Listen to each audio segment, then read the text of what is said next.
வணக்கம். இன்னைக்கு மதுரையின் பேரரசி கடம்பவனவாசினிக்கு பட்டாபிஷேகம். என்னோட வாழ்க்கையில் இது ஒரு முக்கியமான திருநாளாக இருக்குது. என் வாழ்க்கையில் எனக்கு ஒரு பெரிய பாக்கியம். நான் அம்பாளுக்கு பட்டாபிஷேகம் செஞ்சு பார்க்கறதுக்கு குடுப்பினை இருக்கே அப்படின்னு நான் சந்தோஷப்படுறேன். உலக மக்கள் நன்மைக்காக தான் இந்த பூஜைகள் எல்லாமே நிர்விக்னலட்சுமி இல்லத்தில் நடக்குது. எப்போவுமே அது என்னுடைய வாழ்நாள் சங்கல்பமாக நான் காஞ்சி மகாபெரிவாக சொன்ன அறிவுரைப்படி இந்த சங்கல்பத்தை எடுத்துட்டு இருக்கேன். அவருடைய ஒரு வீடியோவில் பார்த்து நான் எடுத்துக்கிட்ட சங்கல்பத்தின்படி இன்னைக்கு நான் இந்த பூஜையை மகா பட்டாபிஷேகத்தை பண்ண போகிறேன். இங்கே பாருங்கள், அபிஷேகத்துக்கான பொருட்கள் தான் இப்போ நீங்கள் பார்க்குறீங்க. இளநீர், அப்புறம் பேரரசியை வரவேற்கிறதுக்கான பொருட்கள், அபிஷேக பொருட்களில் வாசனாதி திரவியங்கள், கரும்பு சாறு, அப்புறம் தயிர், குடம் நிறைய பால், அதுக்கப்புறம் பழங்கள் எல்லாமே நல்ல ரிச்னஸ் இருக்கிற மாதிரியான பழங்களாக தேர்ந்தெடுத்து ட்ரை ஃப்ரூட்ஸை மகா நைவேத்தியத்துக்காக வைக்கணும்னு ஒரு ஆசை. ஏன்னா பேரரசியுடைய உணவுமே ரிச்சாக இருக்கணும் அப்படின்னு ஒரு ஆசை. அதில் இந்த மகா நைவேத்தியத்தில் நான் இதை வைக்கணுங்கிறதுக்காக அதை தவிர வேற வீட்டில் செய்யக்கூடிய நைவேத்தியமும் சேர்ந்து வைக்க போகிறேன். அரளிப்பூக்கள், விருட்சி பூக்கள், மணக்க மணக்க செண்பகப்பூ, மஞ்சள் நிற ரோஜாக்கள், முல்லைப்பூ, சிவப்பு நிற ரோஜாக்கள், வெண்தாமரை, பன்னீர் ரோசஸ், அதுவும் ரொம்ப மணமாக இருக்குது, சாமந்தி. இன்னைக்கு முக்கியமாக வேப்பம்பூ மாலை அணிந்துக்கணும். பட்டத்து ராணியாக பேரரசியாக பட்டாபிஷேக திருக்காட்சியில் காட்சி அளிக்கும் போது கழுத்தில் வேப்பம்பூ மாலை போட்டுட்டு தான் அம்பாளுடைய தரிசனம் நம்ம பார்க்கணும். அடுத்து பிச்சிப்பூன்னு சொல்கிறது. அடுத்தது கனகாம்பரம் பார்க்குறீங்க, மல்லிகைப்பூ, மகிழம்பூ, முல்லைப்பூ. எது என்ன விருப்பமோ அது எல்லாத்தையும் அவள் தலையில் சூடிக்கலாம் அப்படின்ட்டு இத்தனை பூக்களும் வாங்கி வச்சிருக்கு. இதை தவிர பிரம்மாண்டமான மாலைகளும், சம்பங்கி, பச்சிலை, சாமந்தி, விருட்சிப்பூ இதெல்லாம் கலந்த ஒரு மாலை. விருட்சிப்பூ மட்டுமே தனியாக அந்த சிவப்பு கலர் பார்க்குறதுக்கு தாழம்பூ குங்கும கலரில் இருக்குது. அடுத்து அந்த வெள்ளை நிற மாலை, அது மல்லிகைப்பூ மாலை. இன்னொரு பிரத்யேகமான மாலை அப்படின்னா மனோரஞ்சிதம், வெண்தாமரை, விருட்சிப்பூ இதெல்லாம் சேர்த்த பிரம்மாண்டமான மாலையும் தயாராக இருக்குது. பட்டத்து ராணியை நம்ம இன்னைக்கு சூப்பராக தரிசனம் பண்ணிக்க போகிறோம்.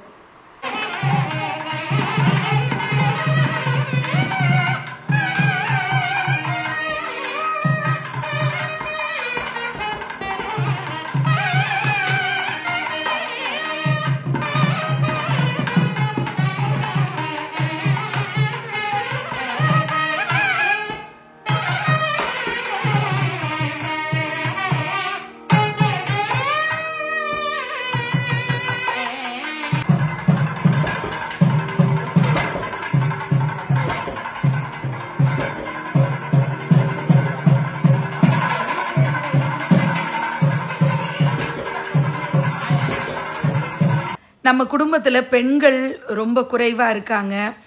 நேத்திக்கு பட்டாபிஷேகம் பார்க்குறதுக்காக வந்தவங்களில் மெஜாரிட்டி பாய்ஸ் தான். அந்த பாய்ஸ்லாம் சாதாரணமான பாய்ஸ் கிடையாது. எல்லாருமே வீட்டில் விக்கிரகங்கள் வச்சு வழிபாடு செய்யக்கூடியவங்க, சாஸ்திரிய முறைப்படி செய்யக்கூடிய அனைத்து சடங்குகளும் தெரிஞ்சு வச்சுருக்கக்கூடியவங்களா இருக்காங்க. அவங்கெல்லாம் நேத்திக்கு வந்தது ரொம்பவே சந்தோஷமாக இருந்தது. கை நிறைய பூக்களோடு தான் எல்லோரும் வந்தாங்க. மாலைகள்லாம் வாங்கிட்டு வந்திருந்தாங்க. அவங்களே கையால் கட்டின பூக்களையும் எடுத்துகிட்டு வந்திருந்தாங்க. இதெல்லாம் ரொம்ப சந்தோஷமாக இருந்தது எனக்கு. ஏன்னா இந்த காலத்தில் இப்படிப்பட்ட யங்ஸ்டர்ஸ் எல்லாம் இவ்வளவு பக்தி ஸ்ரத்தையோடு இருக்கிறதும், வாசினியோட பட்டாபிஷேகத்தை பார்க்கணுன்னு ஆர்வத்தோடு வர்றதும், இவங்களுக்கெல்லாம் என்டர்டெயின்மெண்ட்டுக்காக 1000 விஷயங்கள் இருக்கும்போது இந்த மாதிரியான பூஜைகளில் கலந்துக்கணும் அப்படிங்கிற ஆர்வத்தோடு வர்றது ரொம்பவே மகிழ்ச்சியாக இருக்குது. வாசினி பாப்பா எப்படி இருக்கான்னு பாருங்கள். செவ்வாடையில் ரொம்பவே சிறப்பாக இருக்கா. இந்த செவ்வாடை பற்றி நான் குறிப்பிட்டு சொல்லி ஆகணும். 4 மாதம் முன்னாடியே என்னுடைய மகன் மதுரையிலேருந்து பிரபஞ்சன் அவன் இதை வாங்கி கொடுத்துட்டான். பட்டாபிஷேகத்தன்னைக்கு மதுரையிலேருந்து தான் அவளுக்கு ஆடை வரணும் அப்படின்னு சொல்லிட்டு அந்த பட்டாடை சிவப்பு வரணும்னு அவன் ஏன் முடிவு பண்ணான்னு தெரியாது. எல்லாமே யதார்த்தமாக நடந்தது. ஆனால் நேத்திக்கு செவ்வாய்க்கிழமை செவ்வாடையில் அவள் காட்சியை கொடுத்தப்போ ஆதிபராசக்தியாகவே அவள் இருக்கா அப்படின்னு எனக்கு இருக்கா அப்படின்னு இல்லை, இருக்கா இருக்கா இருக்கா இருந்துகிட்டே இருப்பா அப்படிங்கிறது தான் உண்மை. அத்தனை பூக்களால் அர்ச்சனை பண்ணணும் அவளுக்கு. ஒவ்வொரு முறையும் நான் நினச்சி சந்தோஷப்படுற ஒரு விஷயம், எப்படி தான் வந்து இவளோட எனக்கான பந்தம் ஏற்பட்டது, அவள் என் மேலே காட்டக்கூடிய அந்த பெருங்கருணை எப்படிப்பட்டது அப்படின்னு நினச்சி சந்தோஷப்படுறேன். வீட்டுக்கு வந்த விருந்தாளிகளே குத்து விளக்கு ஏற்றுறது ரொம்ப சந்தோஷமாக இருந்தது.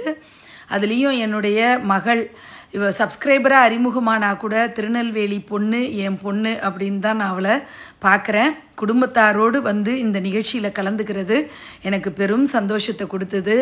அவளும் அவளுடைய கணவரும் மகள் கைனிகாவும் ரொம்ப சிறப்பாக இருக்கணும்னு நான் பிரார்த்தனை பண்ணிக்கிறேன். வீட்டுக்கு வந்த இன்னொரு பெண்மணியும் விளக்கேற்றி வச்சாங்க. அதுக்கப்புறம் நாங்கள் சங்கல்பம் எடுத்துகிட்டு பூஜையை தொடங்கினோம். நான் போன தடவை சொல்லிட்டேன் அந்த மாமா கிட்ட, உலக நன்மைக்காக தான் பூஜை, வேண்டி பெறுவதற்கு ஒன்றும் இல்லை, எங்களுக்கான சங்கல்பம்னு எதுவும் இல்லை, எங்கள் குடும்பத்தாரெல்லாம் விட்டுட்டு எல்லாரும் நல்லா இருக்கணும்னு சொல்லிட்டு நீங்கள் பூஜை பண்ணுங்க மாமா அப்படின்னு நான் சொல்லிட்டேன். இப்போ நெத்திக்கு இட்டுக்கிறான் பாருங்க, அவன் தான் வந்து தேவ் யார் அப்படின்னா என்னுடைய கொலு வாரிசு. இவனை பற்றி நான் குறிப்பிட்டு சொல்லணும். ஏன்னா கொலு சமயத்தில் இவன் அறிமுகமானா, ஆனாலும் இப்போது 9th 10th போகிற பையன் என்னோட நந்தினி வைப்ஸ் சேனலில் வர்ற வீடியோவாக இருக்கட்டும், அப்புறம் ஆன்மீக அலையில் வர்ற வீடியோவாக இருக்கட்டும், நந்தினிஸ் டே அவுட்டுன்னு ஒரு சேனலில் வரக்கூடிய வீடியோன்னு 3 சேனலில் வரக்கூடிய வீடியோஸும் ஒன்று விடாமல் பார்ப்பான். ஒவ்வொரு வீடியோவையும் 10-20 தடவை பார்ப்பான். அவன் அவங்க அப்பாவோட வந்திருந்தான். ரொம்ப சந்தோஷமாக இருந்தது. அவங்களும் குடும்பமாக என் கூட பழகிட்டு இருக்காங்க. அந்த தம்பி தன்னுடைய மகனை 10th போகிற பையன் தானே, இவன் ஏன் வந்து பூஜை அது இதுன்னு இருக்கானே, இப்போ என்ன அவசரம், அவன் படிப்பில் கவனம் செலுத்தணும் அப்படின்னு அந்த மாதிரிலாம் எந்த ரெஸ்ட்ரிக்ஷனும் சொல்லாமல், அத்தை கூப்பிடுறாங்களா போயிட்டு வரலாண்டா அப்படின்னு சொல்லிட்டு ஆர்வத்தோட மகனை கூட்டிகிட்டு தம்பி வந்திருந்தார். ரொம்ப சந்தோஷப்படுறேன். அவங்க குடும்பம் அவனுடைய எதிர்காலமெல்லாம் நல்லா இருக்கணும்னு நான் பிரார்த்தனை பண்ணிக்கிறேன். நிர்விக்னலக்ஷ்மி இல்லத்தில் இருக்கக்கூடிய கொலு பொம்மைகளுடைய பட்டியலை ஒவ்வொரு வீடியோவாக பார்த்து அதெல்லாம் டைப் பண்ணி எனக்கு அனுப்புனா தேவ். இதெல்லாம் தான் அவனை கொலு வாரிசு அப்படின்னு நினைக்க மீண்டும் உறுதி செய்ய தோணுது. நான் ஆரம்பத்திலேயே அவனை நான் கொலு வாரிசுன்னு சொல்லிட்டேன். ஆனாலும் மீண்டும் அவனை நான் உறுதிப்படுத்துறதுக்கு காரணம் அவன் கொலு பொம்மைகளை நேசிக்கிறதும், அந்த கொலு பொம்மைகளை வரிசையாக லிஸ்ட்டு போட்டு ஒவ்வொரு வீடியோவையும் பார்த்து என்னென்ன புதுசாக நான் வாங்கியிருக்கேன், என்னெல்லாம் ஏற்கனவே வச்சுருக்கேன், அத்தை நீங்கள் திரும்ப வாங்கிடாதீங்க, இதெல்லாம் நம்மக்கிட்ட ஏற்கனவே இருக்குது, இதெல்லாம் இன்னும் வாங்கலை அத்தை நீங்கள் வாங்கிடுங்க அப்படின்னு இவ்வளோ விஷயங்களையும் சொல்லக்கூடியவனாக இருக்கிறவன் தேவ். அந்த மாதிரி ஒரு குழந்தையெல்லாம் அபூர்வ குழந்தைகள்னு தான் சொல்லணும். அதனால தான் நான் வந்து தேவை எப்போதுமே எல்லா ஃபங்க்ஷன்லேயும் பக்கத்தில் வச்சுக்குவேன். எனக்கு அது ஒரு பெரிய சந்தோஷத்தை கொடுக்கும். ஏன்னா அவன் கொலு வாரிசுன்னா நம்ம வீட்டில் நடக்கக்கூடிய அனைத்து பூஜைகளையும் அவன் வந்து தெரிஞ்சு வச்சுக்கணும், என் கூட அவன் எல்லா சந்தர்ப்பங்கள்லேயும் இருக்கணும் அப்படிங்கிறது என்னோட ஆசை. அதற்கு அவங்க குடும்பமும் மனமும் வந்து அவனை அழைச்சிட்டு வர்றாங்க. அது எனக்கு ரொம்பவே பெருமையாகவும் ஒரு மாதிரி ரொம்ப மன மகிழ்ச்சியை தரக்கூடியதாகவும் இருக்குது. பிள்ளையார் பூஜை, கலச பூஜை, இந்த மாதிரியான பூஜைகள்லாம் மிக சிறப்பாக நடந்தது.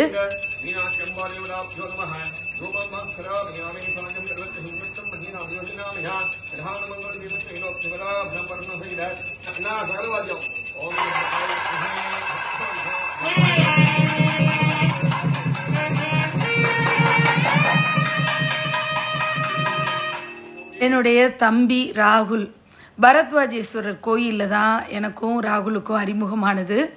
இவனை பற்றி பேசினாலே நான் நிறைய சொல்லுவேன்னு சொல்லி அவன் கோபப்படுவான். நான் இதுக்காகலாம் நீங்கள் வந்து வீடியோவில் சொல்லணுங்கிறதுக்காகலாம் நான் உங்களுக்கு பண்ணலை, இன்னொரு தடவை நீங்கள் வீடியோலலாம் என்னை பற்றி சொன்னீங்கன்னா எனக்கு கோபம் வரும் அப்படின்லாம் சொல்லுவான். இருந்தாலும் 22 வயசு குழந்த அவன் வந்து இவ்வளோ தூரம் ஆன்மீகத்தில் ஈடுபாட்டோடு இருக்கிறதும் பூஜை புனஸ்காரங்கள் பண்ணிகிட்ருக்கிறதும் இதெல்லாம் வந்து ரொம்ப ஆச்சரியமாக இருக்கும்.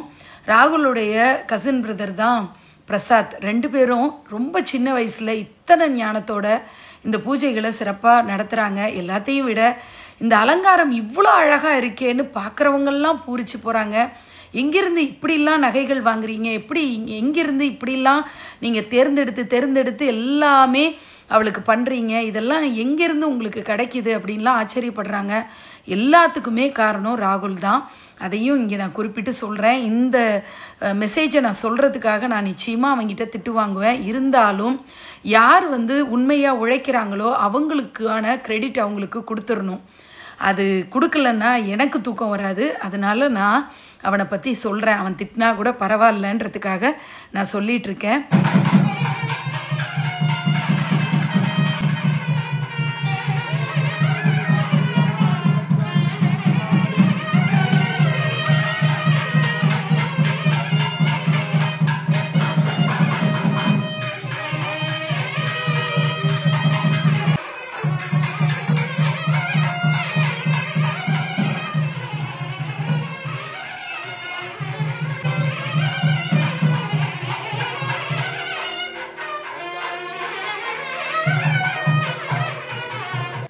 பேரரசி மதுரை மீனாட்சி ராயர் கிரீடம் அப்படிங்கிற கிரீடம் தான் பட்டாபிஷேகத்தன்னைக்கு அணிந்துப்பா.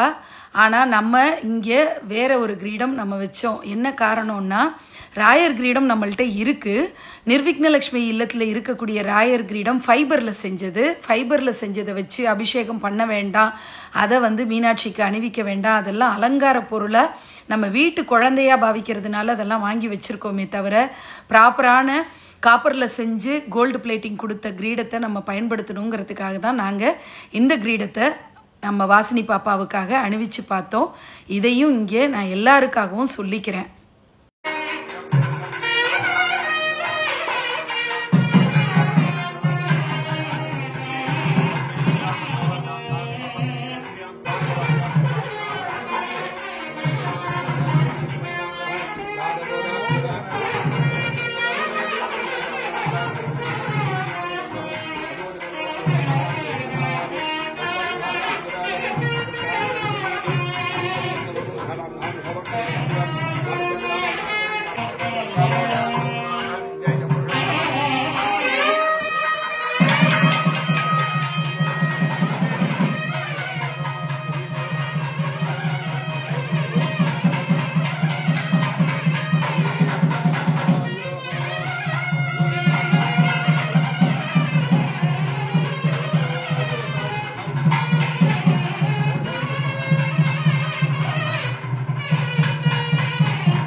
यस्मिन्नक्षत्रे मेदिनाया यस्मिन्नेन पठञ्च देवाः तदस्य चतुर्विषायाम अपवाद भरे भरण्यः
आयतनवान् भवति अग्निर्वापमायतनम् आयतनवान् भवति य अग्निरायतनं भेद आयतनवान् भवति य भवै अग्निरायतनम् आयतनवान् भवति एवं वेद यो वापमायतनं भेद आयतनवान् भवति वायुर्वापमायतनम् आयतनवान् भवति यो वायोरायतनं भेद आयतनवान् भवति भवै वायोरायतनम् आयतनवान् भवति एवं वेद यो वापमायतनं भेद आयतनवान् भवति असो वै तपन्नवायतनम् आयतनवान् भवति यो मश्रुतवायतनं भेद आयतनवान् मीनाक्ष्यम्ब स्वामी महानन्तो वै भेदोत्तमन्त्रपुष्पाणि प्रार्थनापूर्वक नमस्कारान् समर्पयामि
आलज्जनं बगुं गुरुं देव वयं पुत्रमधिर्यो विदत्ताः आत्तस्तमन्यमानतरचित्राजा विष्णं भगवच्छेत्याः भगप्रेमत्यदाना भगेमान् वददन्नः भगप्रणोजनीय घोषकस्मै भगपुत्रवन्तस्याम पुरेराणि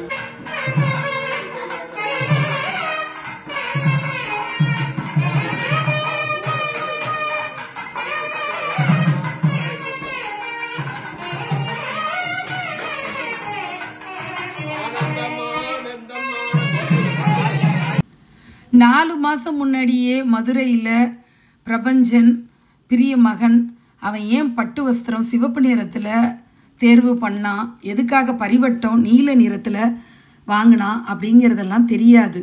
ஆனால் செவ்வாய்க்கிழமையில் பட்டம் சூடி ஆதிபராசக்தியாக தீமைகளை அழிக்கக்கூடியவளாக அவ மகுடத்தை சூடிக்கொண்டு சிம்மாசனத்தில் அமர்ந்திருக்கா அப்படிங்கிறது தான் சத்தியம். இந்தியா பாகிஸ்தான் இந்த மாதிரியான ஒரு மனநிலை பாதிக்கப்படக்கூடிய வகையில், பயம் ஏற்படக்கூடிய வகையில், உலகப்போர் அது இதுன்னு வந்துடக்கூடாதேன்னு எல்லாரும் பீதியில் இருக்கக்கூடிய இந்த ஒரு காலகட்டத்தில் சோன்னு மழை பெஞ்சு நான் இருக்கேன், நீங்கள்லாம் எதுக்காக கவலைப்படுறீங்க, எல்லாரும் நிம்மதியாக இருங்க, தர்மத்தை நிலைநாட்டுறதுக்குன்னே நான் இருக்கேன் அப்படின்னு சொல்லி சிம்மாசனத்தில் செங்கோல் தாங்கி மகாராணியாக வாசினி பாப்பா அமர்ந்திருக்கா. மதுரை மீனாட்சியினுடைய பேரருளும் பெருங்கருணையும் பெரும் கடாட்சமும் எல்லாருக்கும் கிடைக்கணும்னு நான் மனதார பிரார்த்தனை பண்ணிக்கிறேன்.